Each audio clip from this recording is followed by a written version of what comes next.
When a celebrity's sex tape leaks, the world assumes it's just another invasion of privacy, another woman exploited for profit and spectacle.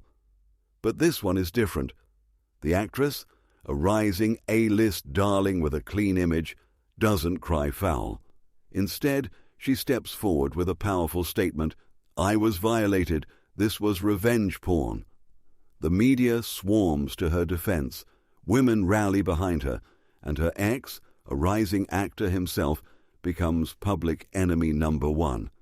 But what if none of it was true? What if she wasn't the victim, but the mastermind? In a brutal, high-stakes game of fame, image, and manipulation, she orchestrated the entire leak, down to the timing, the outrage, and the backlash, all to destroy a rival, rebrand her image, and sign a multi-million-dollar deal that would secure her place in Hollywood forever. This isn't just a scandal. It's psychological warfare wrapped in silk and sex appeal. Because behind the perfect smile is a woman who understands one thing. The real power in Hollywood isn't who gets exposed. It's who controls the story. So if you think you've heard it all, you haven't. Hit follow on your favorite platform and leave us a comment, because the next story might just change the way you see everything. Don't miss a single twisted turn. Chapter 1. The Leak. The moment it hit the internet, time froze. It was 3:21 a.m. in Los Angeles, the hour when publicists sleep lightly and gossip sites never do. On a shadowy forum that trafficked in stolen moments and digital cruelty, a 30-second clip appeared. Grainy, intimate, unmistakable. Lana Hart, moaning, exposed. The kind of footage that couldn't be staged, because it was never supposed to be seen. She was on all fours, backlit by candlelight, gasping a name the audio barely caught. Ethan. Her face turned to the side, only visible for a fraction of a second. But that second was enough. No makeup, no filter, just raw vulnerability. Her voice was soft and desperate, but it hit the internet like an atomic bomb. By 3:37, the file had been reposted to Reddit, 4chan, and 3 WhatsApp groups in Beverly Hills. By 4:12, it had 68,000 downloads. By 7U, TMZ ran a developing story. By 9U, Lana Hart's phone had 117 missed calls. She didn't answer any of them, because Lana wasn't shocked. She was rehearsing. At precisely 10:08 a.m., a scheduled post dropped on her official Instagram. A photo of Lana sitting in silhouette against a large bay window, dressed in a loose cream sweater, her knees curled to her chest. The caption read, "What happened to me is not just a betrayal, it's a violation. I trusted someone I loved, and he weaponized that trust. I will not be shamed. I will not be silent." No hashtags, no press release, just heartbreak. The internet exploded. Again, celebrities rallied to her defense. Blue-check feminists called for Ethan's arrest. Talk show hosts opened their monologues with tributes to Lana's bravery. Articles appeared within the hour titled, "Why Lana Hart's Story is Every Woman's Nightmare." The world saw a woman wronged. What they didn't see was the spreadsheet. On a password-protected hard drive in Lana's manager's office sat a folder titled Phoenix. Inside, a 6-week media rollout plan, a mood board, projected brand endorsements, and a schedule for a morning show appearance, scripted down to the line, "I'm not just surviving, I'm reclaiming my narrative." What the public mistook as a knee-jerk statement was, in fact, the final act of a campaign so precise it could have passed for a Pentagon op. Because Lana hadn't been violated. She'd leaked the tape herself. 3 months earlier, Lana sat in the rooftop lounge of the Henry with a woman known only in certain circles as the cleaner. She didn't appear in photos, no Instagram, no LinkedIn, but her work was infamous. She fixed broken careers the way surgeons remove tumors, with skill, precision, and no regard for pain. Lana wore oversized sunglasses and a black cashmere coat. The cleaner wore beige. No jewelry, no scent, no smile. Lana's opening line wasn't even a question. I want to burn everything down and rise from it. The cleaner blinked once. What are we talking? Cheating scandal? Secret child? Rehab diversion? Lana leaned in. Sex tape. The cleaner tilted her head slightly. Who's the victim? Me, Lana said, sipping green tea, but not really. That was the day the plan was born. Ethan Cole had no idea he was being framed. Tall, dark-haired, with a disarming smile and an indie heartthrob following, Ethan had dated Lana for 18 months before they broke up, amicably, publicly, and civilly. In reality, it ended in her apartment at midnight with 3 words: "You're in the way." He thought she meant emotionally, that she needed space. What she really meant was career-wise. Lana was aiming higher than red carpets and fragrance deals. She wanted global icon status, legacy. She was tired of being almost nominated, almost cast, almost adored, and she blamed Ethan for her proximity to mediocrity. He wasn't big enough, and worse, he was competition. The tape had been filmed a year earlier in Positano, Italy. Lana's idea. She'd lit the candles, chosen the angles, whispered directions as he moved behind her. At the time, Ethan thought it was intimacy, a shared thrill, but Lana was studying the footage like it was dailies. After the breakup, Lana retrieved her old iPhone from storage. It still worked. The file was untouched. She watched it again, coldly this time. Zoomed in, cropped, looped. The moan at 0:14, the half-smile at 0:22, the vulnerable glance at 0:27. It was perfect. She copied the file to a burner laptop. She hired a private VPN routing expert under a fake name, Cassandra Moon. She purchased 2 burner phones, used cash, wiped the serial numbers. One phone was used to upload the video to a hidden Mega account. The other would send an anonymous tip to TMZ, the New York Dispatch, and one strategic feminist blogger known for viral outrage. She didn't want just scandal. She wanted a movement. The leak was timed for maximum impact. 3:21 a.m. was the golden window, when bots scraped content for early morning aggregation, but before lawyers could wake up and issue takedown orders. The anonymous email subject line read, "Celebrity exploited by her famous ex, you decide." By 6, TMZ had the story. By 8, The Cut ran a piece titled, "When Consent is Weaponized." By 9, Ethan was trending under Darker Cancel Ethan. By noon, Lana's team had locked in 4 sponsorship deals, 2 of them from brands that had never worked with her before. Her agent called it the Rihanna pivot. Her stylist called it trauma couture. Her lawyer called Ethan and gave him 24 hours to respond. Ethan was blindsided. He hadn't seen Lana in months, hadn't touched the footage in a year. When his assistant brought him the news, he thought it was a deep fake. Then he watched it. His voice went cold. That's not recent." The assistant looked terrified. "Do you want me to get your lawyer?" "Yeah," Ethan whispered, "and get me Lana's number." She didn't answer. Meanwhile, Lana gave her first exclusive to Good Morning America. She wore soft beige. Her hair was in waves. Her makeup was no makeup. She told America she was broken, but healing. That this wasn't about sex, it was about betrayal. That no woman should have to fear intimacy becoming ammunition. The host cried. Twitter screamed. She wasn't just a victim now, she was a symbol. And Hollywood loves symbols.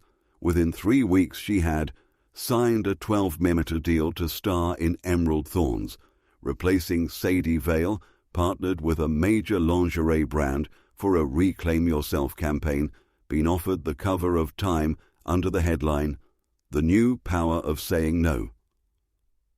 The problem? Sadie Vale didn't believe a word of it. Sadie had worked with Lana years ago. She knew her ambition, knew her cruelty, knew she kept a list, literally, of every actress who beat her for a role, every critic who gave her less than 4 stars. Sadie reached out to Ethan, and Ethan started asking questions. They found the first crack in the armor through metadata. A friend of Ethan's worked at a cybersecurity firm. He analyzed the original leaked file and noticed it hadn't been exported from any of Ethan's devices. In fact, the timestamp metadata was 3 weeks off the date Ethan's iPhone said it was filmed. Someone had re-exported the file on a different device. Recently, the only person with access to the old phone? Lana. Lana's publicist went into overdrive. They blamed it on Ethan's alleged confusion, said he was trying to reframe the narrative, that he was lashing out because Lana had moved on. But behind closed doors, panic set in. Someone from her team leaked screenshots of Slack messages between her PR manager and stylist, discussing what to do if metadata becomes public. A Reddit thread titled "The Tape Was a Setup" went viral. In 24 hours, it had 2.3 million views. The facade began to tremble. And then came the podcast. A former assistant, fired for unauthorized makeup purchases, went on the Scandal Sheet podcast and spilled everything. She planned it. I saw the schedule. I saw the speech. The crying was practiced. She rehearsed it. The host asked, so she leaked her own tape? She didn't just leak it, the assistant said. She scripted it, like a scene, down to the second. Lana doubled down. She posted a black and white video of herself crying, said the attacks were misogyny, that women are never believed, that any woman who steps into the light becomes a target. She said, even if I had leaked it, what does that say about the world we live in? That a woman's body is scandal, but a man's crime is forgivable. The internet paused, briefly, but then someone uploaded a file to WeTransfer, a PDF titled Phoenix Strategy Deck. It contained 6 slides, all watermarked, confidential, all written by the cleaner. Slide 1, Narrative Control, From Victim to Victory. Slide 3, Suggested Audio Cues for Maximum Empathy Response. Slide 6, Projected Profit and Press ROI based on viral outrage conversion rates. And there it was, in black and white, not just a setup, an operation. By the end of the month, Lana was no longer a symbol. She was a warning. Articles titled, When Victimhood Becomes a Brand, started circulating. Sponsors pulled deals.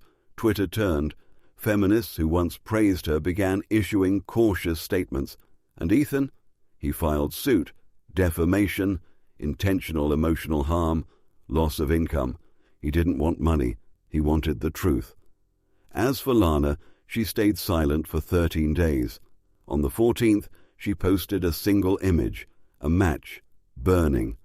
Caption, The phoenix always rises, even from ashes it created. Some called it a confession. Some called it performance art. But the ones who knew her best, they called it what it really was, a warning shot. The story wasn't over. It was just getting dangerous. Chapter 2. The Turn. Silence is powerful in Hollywood, but only when you choose it. Lana Hart's silence wasn't chosen. It was demanded by crisis managers, agents, lawyers, and the same publicists who once knelt at her stilettos. The storm had gotten too big, too loud. Too many people had started whispering the same thing. She planned it, and worse, she profited from it. What had started as a flawless campaign for sympathy had become the most dissected public takedown since the Amber Heard trial. The media that once idolized her began circling like sharks. Her face was still everywhere, only now it was in op-eds titled Weaponizing Victimhood, the Lana Hart Story. Inside her $9.2 million home in the Hollywood Hills, Lana sat cross-legged on the floor of her dressing room, the same room where she'd practiced that now infamous broken woman speech. She stared at the mirror. No lights, no glam, no illusion. Just her, barefaced, rattled, and alone. Ethan Cole wasn't just fighting back, he was winning. His legal team was airtight, meticulous, brutal, and media-savvy. They leaked just enough: a phone backup report, verified metadata anomalies, and a 2-page statement from a digital forensics firm confirming the file Lana had never seen had been exported from her own laptop 2 days before it leaked. Then came the interview. Ethan sat down with The Collective, a sleek, no-frills journalism podcast with a reputation for fact-first storytelling. He didn't cry, he didn't lash out, he didn't even mention Lana by name. He just said, "I didn't do it, but I know who did, and it breaks me, because I loved her." The host leaned in, like every listener in the world was holding their breath. "Why didn't you defend yourself earlier?" "Because she controlled the story before I knew I was in one." Silence. Then the quote that trended for days: "You think you're in love, but some people only love what they can use." By week 5, the legal momentum shifted. Lana's team had spent millions crafting a counter-narrative. They accused Ethan of gaslighting. They hinted at unreleased DMs. They even suggested a third party had hacked both phones.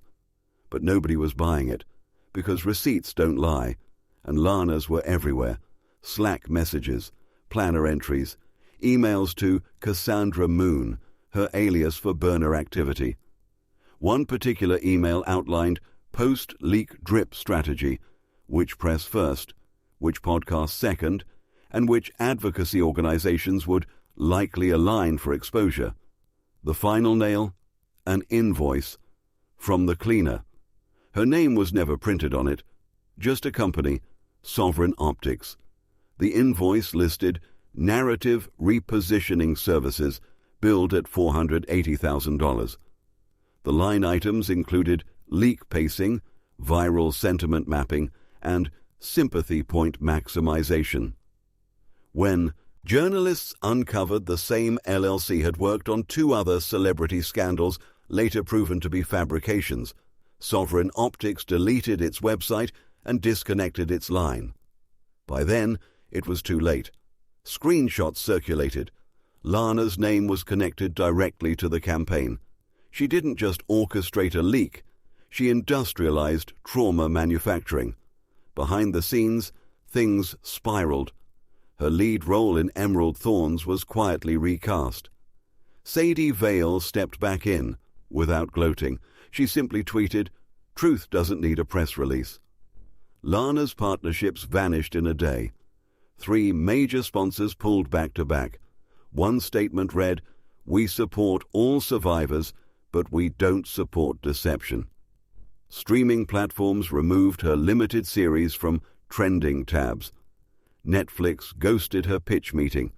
A major fashion house dropped a planned capsule collection, deleting all preview posts without comment.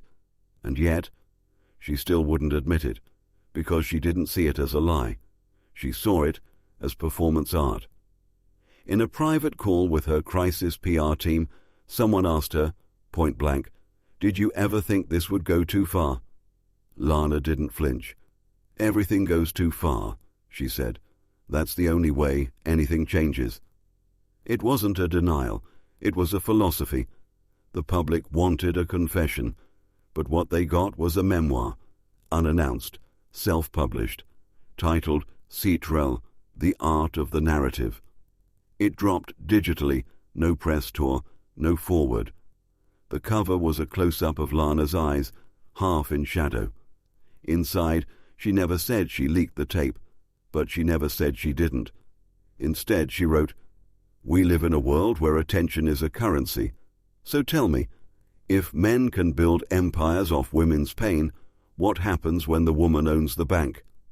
The book sold 20,000 copies in 24 hours. By day 3, it was pulled from Amazon after a copyright claim by one of her ex-assistants, who claimed a full chapter was plagiarized from his blog. Lana's mother, a retired school teacher in Idaho, gave a rare statement. "I raised Lana to speak her truth. I just wish the truth didn't cost so many people everything." That quote headlined the New Yorker's profile. Lana Hart, the woman who played us all. Then came the final confrontation. Ethan sued for defamation and loss of income, totaling $18 million. He didn't want to settle. He wanted a public apology. But Lana's team, what was left of it, begged her to make a deal. Quietly, under seal. She refused. She wanted court. Because even now, with everything crumbling, she believed in one thing. She could still win the narrative. The courtroom was packed. Press badges, TikTokers, feminist journalists, men's rights podcasters, all elbowing for space on the same bench. Ethan's legal team was surgical.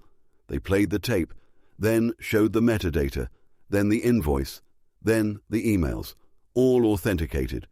When Lana took the stand, she was calm, too calm. Her lawyer asked, "Did you leak the tape?" She looked straight ahead. "No."